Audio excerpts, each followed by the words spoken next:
ನಮಸ್ಕಾರ.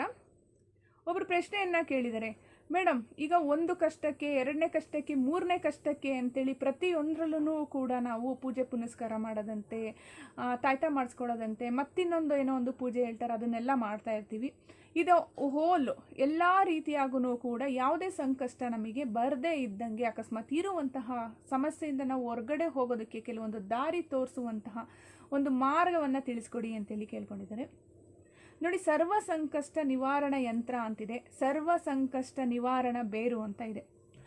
ಅದನ್ನು ತಗೊಂಡು ಮನೆಯಲ್ಲಿ ಪೂಜೆ ಮಾಡೋದ್ರಿಂದ, ಇಷ್ಟು ದಿವಸಗಳ ಪೂಜೆ ಅಂತ ಇರುತ್ತೆ, ಅಷ್ಟು ದಿವಸಗಳ ಒಂದು ಪೂಜೆ ಮಾಡಿ ಸಿದ್ಧಿಯನ್ನು ಪಡ್ಕೊಳ್ಳೋದ್ರಿಂದ ನಿಮಗೆ ಜೀವನದಲ್ಲೇ ಆಗ್ತಕ್ಕಂತಹ ಕೆಲವೊಂದು ಸಂಕಷ್ಟ ಅಂತ ಅಂದ್ರೇನು, ಆ ಸಂಕಷ್ಟಗಳೆಲ್ಲ ಬರುವಂತಹ ಒಂದು ಸಮಯವನ್ನು ಹೊಡೆದೋಡಿಸುವಂತಹ ಶಕ್ತಿ ಸಾಮರ್ಥ್ಯ ಆ ಬೇರಿಗೆ ಯಂತ್ರಕ್ಕೆ ಇರುತ್ತೆ.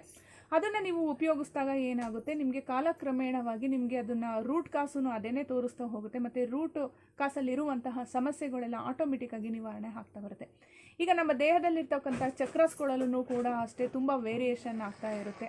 ಅಕಸ್ಮಾತ್ ಆ ಥರ ವೇರಿಯೇಷನ್ ಆಗಿರ್ತಕ್ಕಂಥ ಚಕ್ರಸ್ಗಳಲ್ಲೂ ಕೂಡ ಅಷ್ಟೇ ಪ್ರೀತಿ, ಹಣ, ವಿದ್ಯೆ, ಆಯುರಾರೋಗ್ಯ, ಅಷ್ಟೈಶ್ವರ್ಯ ಭಾಗ್ಯನೂ ಕೂಡ ತುಂಬ್ತಾ ಹೋಗುತ್ತೆ. ಅಲ್ಲೇನಾದರೂ ಕುಂಠಿತ ಆಗಿರ್ತಕ್ಕಂಥ ಸಮಯದಲ್ಲಿ ಈ ಒಂದು ನಾವು ಯಂತ್ರವನ್ನು ಅಥವಾ ಬೇರನ್ನು ಉಪಯೋಗಿಸೋದ್ರಿಂದ ತುಂಬಾ ಅನುಕೂಲ ಇದೆ. ಸರ್ವ ಸಂಕಷ್ಟ ಬೇರು, ಸರ್ವ ಸಂಕಷ್ಟ ನಿವಾರಣ ಯಂತ್ರ ಅಂತೇಳಿದೆ. ಅದನ್ನು ನಾವು ಉಪಯೋಗಿಸೋದ್ರಿಂದ ತುಂಬಾ ಒಳ್ಳೆಯದಾಗುತ್ತೆ. ಈ ಸಂಕಷ್ಟಕ್ಕೆ ಸಿಲುಕಿಕೊಂಡಿರ್ತಕ್ಕಂಥ ವ್ಯಕ್ತಿಗಳಿಗೆ ಯಾವುದೋ ಒಂದು ರೂಟು ಸಿಗ್ತಾ ಹೋಗುತ್ತೆ. ನೋಡಿದ್ರಲ್ಲ, ಇವತ್ತಿನ ಈ ವಿಡಿಯೋ ಇಷ್ಟ ಆದಲ್ಲಿ ಲೈಕ್ ಮಾಡಿ. ಇನ್ನಷ್ಟು ವೀಡಿಯೋಸ್ಗಳು ನೋಡಬೇಕು ಅಂದರೆ ಸಬ್ಸ್ಕ್ರೈಬ್ ಮಾಡ್ಕೊಳ್ಳಿ. ನೆಕ್ಸ್ಟ್ ಇನ್ನೊಂದು ಒಳ್ಳೆಯ ವಿಡಿಯೋದೊಂದಿಗೆ ಭೇಟಿಯಾಗೋಣ. ನಮಸ್ಕಾರ.